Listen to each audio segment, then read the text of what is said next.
Hello friends, welcome to my YouTube channel. इस video में हम करेंगे theorem 7.4 SSS congruency rule. Statement पढ़ते हैं। If three sides of one triangle are equal to the three sides of another triangle then the two triangles are congruent.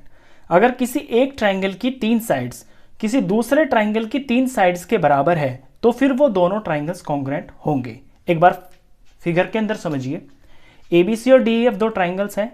ABC की ये तीन sides, A B side D E के बराबर है, B C side E F के बराबर है और A C side D F के बराबर है।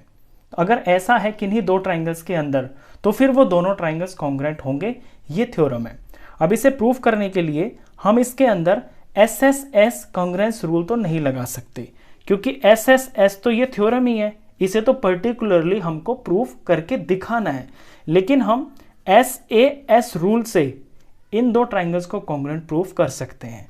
ऐसे ऐसे प्रूफ करने के लिए हमें इसमें जरूरत पड़ेगी एक एंगल की, क्योंकि साइड्स तो इसके अंदर हैं, तीनों साइड्स हैं। अगर एक एंगल मिल जाए मेरे को दो साइड्स के बीच में, तो फिर एस का रूल यूज करके मैं इन दोनों ट्राइंगल्स को कॉन्ग्रुएंट प्रूफ कर दूंगा।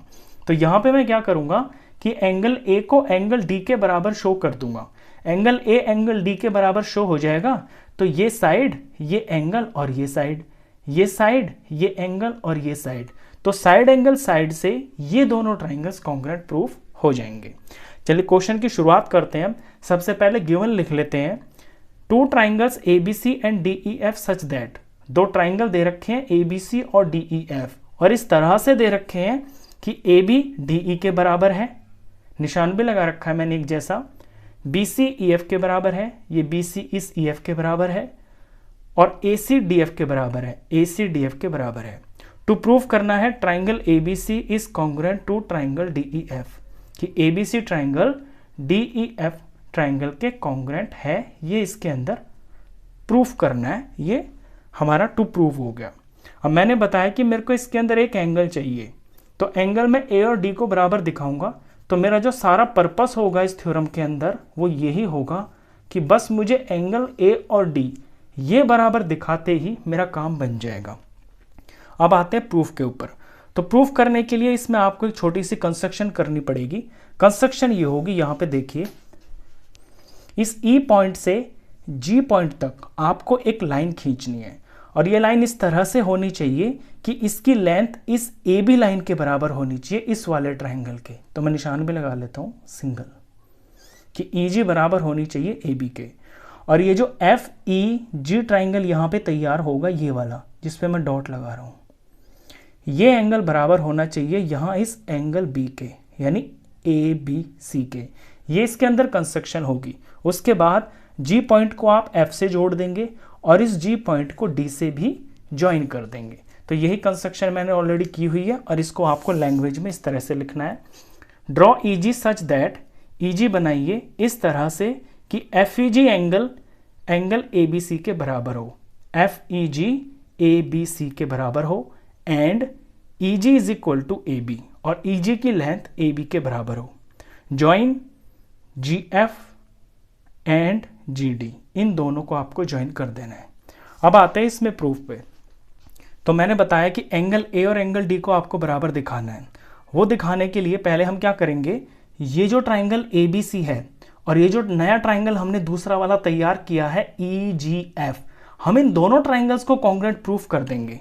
जब ये कॉन्ग्रुएंट प्रूफ हो जाएंगे तो एंगल ए और एंगल जी बराबर हो जाएगा आपस में, एंगल ए और एंगल जी इक्वल हो जाएगा।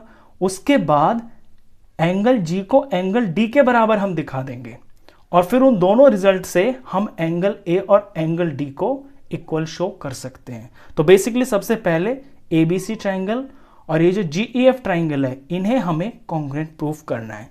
तो इन्हें ले लेते हैं पहले। तो प्रूफ के अंदर in triangle A B C and triangle G E F,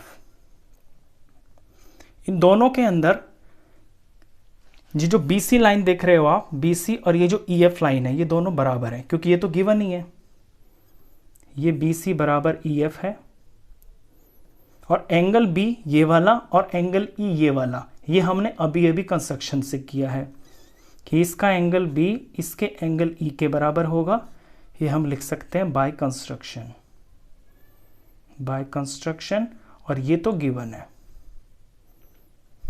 और तीसरी चीज इसके अंदर, ये ए बी साइड ले लेंगे हम, ये ए बी ये जी ई के बराबर है, A B is equal to G E, और ये भी कंस्ट्रक्शन से ही है, ये दोनों चीजें हमने कंस्ट्रक्शन से ही ली है।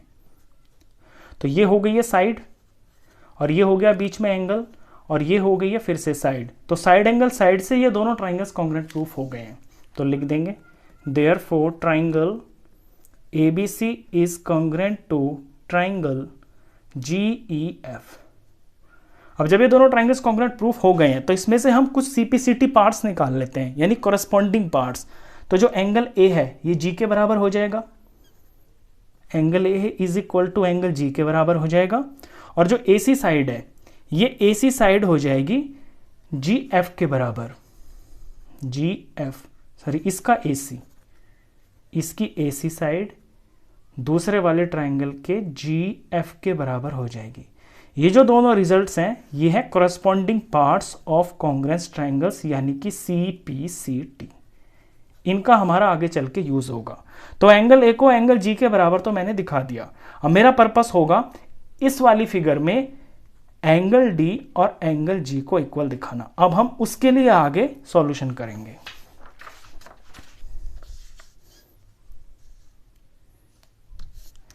अब AB is equal to DE है, ये जो AB है ये DE के बराबर है, ये गिवन है। और ये जो AB है ये GE के बराबर भी है, ये हमने अभी अभी दिखाया कंस्ट्रक्शन से, AB को GE के कंस्ट्रक्शन दिया है ना हमने। तो दो रिजल्ट्स मिलेंगे इसमें, पहले मैं लिख लेता हूं तब आपको समझ में आएगा। Now AB is equal to DE, ये तो है गिवन, और AB जो है ये EG के भी बराबर है, इस GE के बराबर है ये हमने कंस्ट्रक्शन से किया है। अब इन दोनों चीज़ों पे आप गौर कीजिए, इनके लेफ्ट साइड में AB आ रहा है, तो इनके राइट साइड जो होंगे वो बराबर होंगे क्योंकि बीच में इज इक्वल टू का निशान है। तो इट इम्प्लाइज दैट कि ये जो DE है ये बराबर होगा GE के। फिगर में भी देखिए ये जो DE है ये GE के बराबर होगा। हमने इस फिगर के अंदर इन दोनों साइड्स को इक्वल दिखा दिया। ये तो एक रिजल्ट हो गया, इसे मैं नंबर 1 रख लेता हूं। इसी तरह से इसी तरह से similarly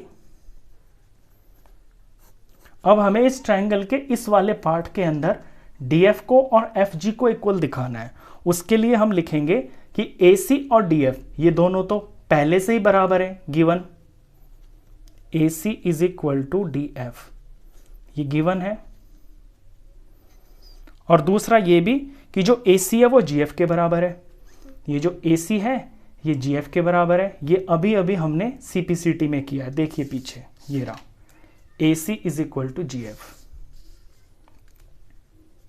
AC is equal to GF, ये हम ले लेंगे CPCT से, फ्रॉम CPCT। यहां भी सेम ये चीज हो रही है, इनके लेफ्ट साइड इक्वल है, बीच में इज इक्वल टू का निशान है, इट मीन्स इनके राइट साइड बराबर होंगे। तो हम लिख सकते हैं कि इट इंप्लाइज दैट कि जो DF है वो GF के बराबर होगा, DF is equal to GF। और इस रिजल्ट का नंबर हम 2 रख देंगे। ये जो दोनों रिजल्ट्स मैंने किए इनका अभी अभी यूज होगा।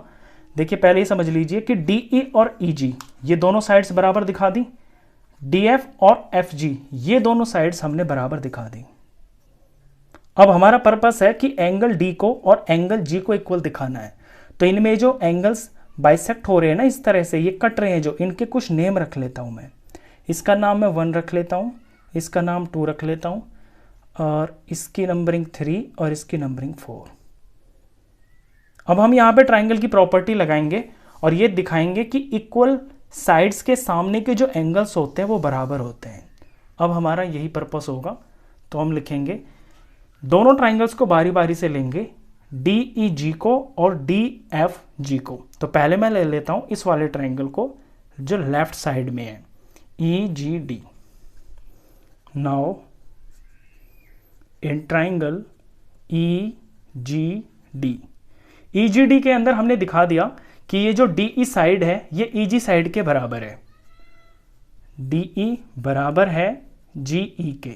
ये ऊपर ही तो लिखा है अभी हमने फ्रॉम 1, रिजल्ट में ये फ्रॉम 1 हो गया रीजन। अब जब ये दोनों साइड्स बराबर हैं तो इनके सामने के एंगल्स भी बराबर होंगे, क्योंकि ट्राइंगल के अंदर इक्वल साइड्स के सामने के एंगल्स बराबर होते हैं। तो हम लिख सकते हैं कि देयरफॉर एंगल 1 बराबर होगा एंगल 3 के। रीजन चाहे तो लिख सकते हैं कि angles opposite to equal sides. ये हो गया, इसका नंबर मैं 3 रख देता हूं। सेम इसी तरह से अब मैं ट्राइंगल ले लूंगा एफ जी और डी को। Now in triangle F G D, F G D के अंदर मैंने दिखा रखा है कि ये जो डी एफ है ये एफ जी के बराबर है, इसमें डी एफ जी के बराबर है, तो यहां भी यही होगा। ये दोनों साइड्स इक्वल है तो इनके जो सामने के एंगल्स हैं वो बराबर होंगे, यानी 2 एंगल 4 एंगल के बराबर होगा। तो इसमें ध्यान देना कि आप 2 को पहले लिखना, क्योंकि ये 1 के साथ में है ना, और 1 मैंने यहाँ पे लेफ्ट साइड में लिखा है। तो यहाँ से रिजल्ट आएगा therefore angle 2 is equal to angle 4। इसे मैं नंबर 4 रख लेता हूँ। अब 3 और 4 को ऐड कर लेते हैं। Adding 3 and 4, adding 3 and 4, left side में जुड़ेंगे angle 1 plus angle 2 is equal to right side में जुड़ जाएंगे एंगल 3 प्लस एंगल 4। एंगल 1 और 2 को जब जोड़ोगे आप, ये 1 और ये 2, जब इन दोनों को प्लस करोगे तो पूरा पूरा एंगल डी बन जाएगा। तो यहां मैं लिख सकता हूं angle D is equal to 3 और 4 को जोड़ोगे तो एंगल जी बन जाएगा। तो ये बन गया है एंगल जी। तो डी और जी को तो मैंने बराबर दिखा दिया। अब मुझे दिखाना है डी को और ए को बराबर। ये हम कैसे दिखा सकते हैं? ये हम ऐसे दिखा सकते हैं कि एंगल जी और ए ये हम शुरू में इक्वल दिखा चुके हैं सीपीसीटी में। देख लीजिए जो हमने शुरू में लिखा था ना, ये जो दोनों ट्राइंगल्स लिए थे हमने शुरू में, वहां ए इज इक्वल टू जी हम सीपीसीटी से दिखा सकते हैं। तो वो मैं यहीं इसके नीचे लिख लेता हूं कि एंगल ए जो है वो बराबर है एंगल जी के। मैं लिख लेता हूं ये फ्रॉम अबव। अब इन दोनों चीजों पे आप गौर कीजिए, इसके जो राइट साइड है वो इक्वल है angle G is equal to angle G, बीच में इज इक्वल टू का निशान है, तो ये जो लेफ्ट होंगे ये भी बराबर होंगे। तो therefore angle A is equal to angle D. यही हमारा सारा इसके अंदर पर्पस था। हमने एंगल ए को एंगल डी के बराबर दिखा दिया। तो पहले हमने क्या किया था, एंगल ए को एंगल जी के बराबर दिखा दिया बिल्कुल शुरू में। नेक्स्ट स्टेप में हमने एंगल जी को एंगल डी के बराबर दिखा दिया। फिर इन दोनों चीजों को यहां पे जब इनके हमने कंपैरिजन की तो वहां से रिजल्ट मिल गया कि angle A is equal to angle D. बस अब हमारा काम खत्म। अब हम इसके अंदर एस से एस कॉन्ग्रुएंसी लगा देंगे और इसका नाम मैं नंबर 5 रख लेता हूं, क्योंकि आगे चल के मुझे ये मेंशन करना पड़ेगा जो ए और डी है। अब सिंपली मेरे को ये दोनों एंगल्स लेने हैं जो मेरे ट्राइंगल्स लेने हैं जो ओरिजिनल ट्राइंगल्स थे। Now in triangle A B C and triangle D E F, इन्हें मुझे कॉन्ग्रुएंट दिखा देना है। तो ए बी तो बराबर इसमें डी ई के है ही, ये तो गिवन है ए बी डी ई के बराबर, सॉरी डी ई नहीं है ये ए बी, हाँ ये ए बी और ये डी ई ये गिवन है। और एंगल ए और एंगल डी हमने अभी अभी ये प्रूफ कर दिया है। इसका एंगल ए इसके एंगल डी के बराबर है, ये मैं लिख दूंगा यहां पे फ्रॉम 5। और दो एक साइड और चाहिए इसमें, ए सी और डी एफ। इसका ए सी इसके डी एफ के बराबर हो गया, ये भी हमको शुरू में ही गिवन था। तो ये हो गया साइड, ये हो गया एंगल और ये हो गई फिर से साइड। तो therefore triangle A B C is congruent to triangle D E F, और रूल लगा यहां पे side angle side congruency rule. तो इस तरह से हमने इन दोनों ट्राइंगल्स को कॉन्ग्रुएंट प्रूफ कर दिया। बस इस थ्योरम के अंदर सारा जो मोटिव होता है वो यही होता है कि कोई भी दो इक्वल साइड्स के बीच में आप एक एंगल को बराबर कर दो, मैंने यहाँ पे इन दो साइड्स के बीच में आने वाले एंगल ए को और डी को इक्वल दिखा दिया। उसके बाद यहाँ पे साइड एंगल साइड लगा के इन दोनों ट्राइंगल्स को कॉन्ग्रुएंट शो कर दिया। तो इस तरह से ये थ्योरम प्रूव्ड हो जाती है, हैंस प्रूव्ड। तो क्वेश्चन खत्म। नेक्स्ट क्वेश्चंस के लिए नेक्स्ट वीडियो में मिलेंगे, तब तक के लिए गुड बाय।